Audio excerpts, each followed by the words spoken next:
And one area where China is clearly losing is the Belt and Road Initiative, BRI. The only G7 member of China's biggest international project is ditching it. Italy wanted out. It had made that clear months ago. And now it has officially told China that it is withdrawing. What for? What's the reason behind Italy's Brexit, as we are calling it? Has it finally discovered that BRI is a setup? We have been telling you this seems to be the start of the end of BRI. Back in 2019, in fact, when Italy became a BRI member, then Prime Minister Giuseppe Conte had high hopes. He thought it will boost trade, bring in a lot of money. That did happen, but for China, not Italy. It's China that has raked in most of the profits. Annual Chinese exports to Italy nearly doubled. In 2019, they stood at $34 billion. Today, Chinese exports to Italy are worth $62 billion. But in that same period, Italian exports to China rose modestly from $14 billion to $17.7 billion. Ever since Prime Minister Giorgia Meloni took office, she has been skeptical of the Belt and Road Initiative. On one occasion, in fact, it has been said that Italy's decision to join the BRI was a serious mistake. Meloni says that China has not delivered on its commitments. No economic promises have materialized. So were they simply empty promises is the immediate question. And if yes, then China is facing the consequences now. Italy could have just cancelled its BRI-related projects, but it chose to back out of the initiative wholesale. Italy's full-fledged exit is a humiliation for Xi Jinping. After all, BRI is his dream project, his brainchild, his vision of reviving the old Silk Road, his road to Chinese supremacy. But that road seems to be full of potholes. Italy just dug a big one, but it does not want to sour ties. Prime Minister Giorgia Meloni has said that Italy can still improve trade and economic ties with China. As reported by Reuters, Italy intends to maintain excellent relations with China. A few months back, the Italian foreign minister had also said something similar. He said that Italy would prioritize a strategic partnership over a single deal. Italy is gifting a Brexit to China on the 10th anniversary of the Belt and Road Initiative. Are sugar-coated words enough to soften the blow? Is there even a point to it? Especially after what Italy's defense minister had said. Back in July, remember, he called the BRI wicked. That's the word he used. He said the decision to join the project was an improvised act that led to a double negative result. Strong words there. Italy's exit is going to bring bad name to the BRI. China is not happy about it, of course. Its foreign ministry has put out a stern warning. Listen in. China firmly opposes smearing and undermining cooperation in developing the Belt and Road Initiative and opposes confrontation and creating division among the camps. So you heard that. China opposes confrontation. Why? Has it run out of answers? The BRI is behind on its promises after all, and this has been happening for some time now. Italy decided to take action on it. The Philippines has also, remember, decided to exit. But what about the others? That's the question. What about the poor nations that have fallen prey to China's trap? Some of them stand knee-deep in debt. In others, the projects have failed to yield the expected returns.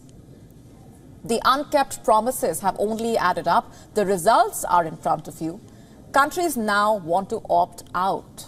They want nothing to do with the BRI because China is serving its own ends. BRI seems to be China's attempt to redraft the rules of international trade, to skew it in its own favor. Italy believed in China's promise of a symbiosis. Under BRI, China plans to construct, as it calls, the overland Silk Road economic belt and the maritime Silk Road. Initially, the two were referred to as One Belt, One Road. Now, it's just called Belt and Road Initiative. Xi Jinping insists that the mega project will integrate more countries and regions into economic globalization. In the last 10 years, at least 148 countries have joined the BRI or have at least shown interest in the projects. 44 of them are in sub-Saharan Africa, 35 in Europe and Central Asia, 25 in East Asia and the Pacific, 21 in Latin America and the Caribbean, 18 in West Asia and North Africa, 6 countries in Southeast Asia. China has not even given out a clear definition of a BRI project. Does it encompass everything that China does on foreign soil, including local projects financed by Chinese banks? Does BRI also include projects that have laborers given by Chinese contractors? Well, it's hard to say. China's vagueness, you see, has left enough room for abuse. It has created the perfect breeding ground for scams. And Italy fell for it. But it has woken up. For Italy, dumping BRI is the road to recovery. It's time for the remaining members to act now and to realize that BRI is a road to nowhere. Our next story begins with a startling question. What on earth are Nepalese citizens doing on the blood-soaked battlefields of Ukraine? They are doing what adventurers and killers from across the globe are doing, fighting for whichever side offers more money. You see, the Ukraine war has become a viper's nest of mercenaries. Both sides have outsourced killing to brands of globe-trotting mercenaries. A new report claims that many of these mercenaries are coming from Nepal. Just have a look at the headline on your screen. It says police in Nepal have detained over 10 people. Why is that? For allegedly recruiting Nepal citizens into the military. Let me take you through the findings of the report. Number 1, the smugglers allegedly charged each man up to $9,000. 2, these people were then taken to Russia on tourist visas via the UAE. Number 3, these men were then recruited into the Russian army, though it's not exactly clear how. Number 4, in October this year, one such mercenary from Nepal was even captured by Ukrainian forces. Number 5, at least 6 Nepalese citizens who served in the Russian military have already been killed in the war. Now, all of this begs the question, how many Nepalese citizens are actually fighting for Russia? Well, Nepal says it's unclear how many of them are serving as mercenaries, but their number is estimated to be at least in the hundreds. This is all based on claims, by the way. Nepal's ambassador to Russia has made his own claim. He says around 150 to 200 Nepali nationals could be fighting for Russia. And there are also reports from locals saying that scores of people are signing up every week. Let me just read out a quote from Nepal's ambassador to Moscow, Milan Raj Tuladhar. We are sending those who come to our contact back to Nepal, telling them about the high risks associated with joining the Russian military. We have been sending back at least one Nepali national a day. They were all brought to Russia to serve in the army. But the question is why? Why are these people leaving their country to fight as mercenaries abroad? What could the motivation be? Well, it's mostly money.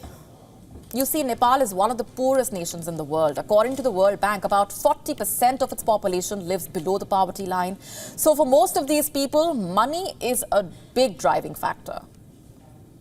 Just have a look at this Telegram post. It was published by the Ukrainian media earlier this week. It claims to show a Nepalese man who was reportedly captured on the battlefield. In the video, he says that he joined the Russian army for money, as did many of his friends. Another driving factor could be a residency visa or a Russian citizenship. In fact, in May 2023, Russian President Vladimir Putin signed a decree simplifying the process of obtaining Russian citizenship, especially for foreign nationals who want to join its ranks in the war. Now, here's the thing. This is not the first time such a report has emerged. There have been similar reports several times in the past. Take the one on your screen right now. It's from June this year. The report claimed that Nepalese Gurkhas were joining the Wagner group in lieu of Russian citizenship. It added that Russia was offering simplified citizenship to not just the mercenaries but also their family members. And why just Russia? Even Ukraine is hiring foreign mercenaries. Have a look at the report on your screen. It says last year, scores of Japanese citizens were hired by the Georgian Legion, a military unit formed by mostly ethnic Georgians, and they have been fighting against the Russians in Donbass. Reports say since last year, this legion has hired and is still hiring Japanese fighters.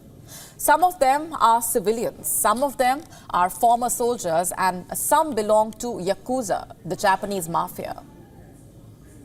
The bottom line is this: hiring mercenaries is big business. There are multiple private armies that exist globally. But how do they survive? How do they thrive? Is this even legal?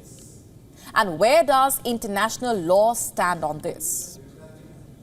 Well, the Geneva Convention criminalizes mercenaries, yet international bodies have done nothing to disband private armies. Why is that? Because the most powerful countries are playing this dangerous game. UN Security Council members are busy building private armies themselves. Think about it. And for our next story, I want to now talk to all the women watching this show right now. The subject of the story is a medicine, one that is a staple in most Indian homes. It's called Meftal. One health body has issued a drug safety alert for both doctors and patients about the use of a common painkiller, mefenamic acid, popularly known as sold as Meftal. A pharma standard body in India which monitors and collects information about adverse drug reactions and any adverse events related to medicines has made a startling observation. In its preliminary analysis, it found that the drug, mefenamic acid, has triggered a drug reaction. Eosinophilia. This is a condition that happens when your body produces an unusually high number of eosinophils. What are they? Eosinophils are one of several white blood cells which support your immune system.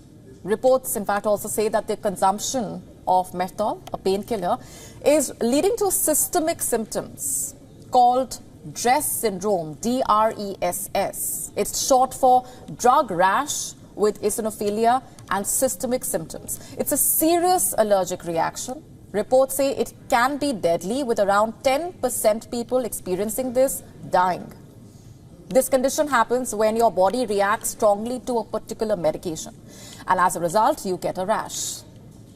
Now, the regulation says that this is not an over-the-counter medication, but try asking your chemist for it, perhaps. And it's highly likely that you will get it without a prescription, given its perception as a highly effective and commonly used painkiller in most Indian households. And that is why this story is important. So what exactly is this medicine, Meftal? Well, women watching me right now know the answer because they are the biggest audience for it. It's widely used in India as a means of relieving menstrual pain or period pain, mostly because it can help find relief against muscle contractions in the abdominal region. What you may not know is that it's also used for other reasons, in case of headaches, muscle ache, joint pains. So I would not be exaggerating if I said that it is indeed a staple in most Indian households.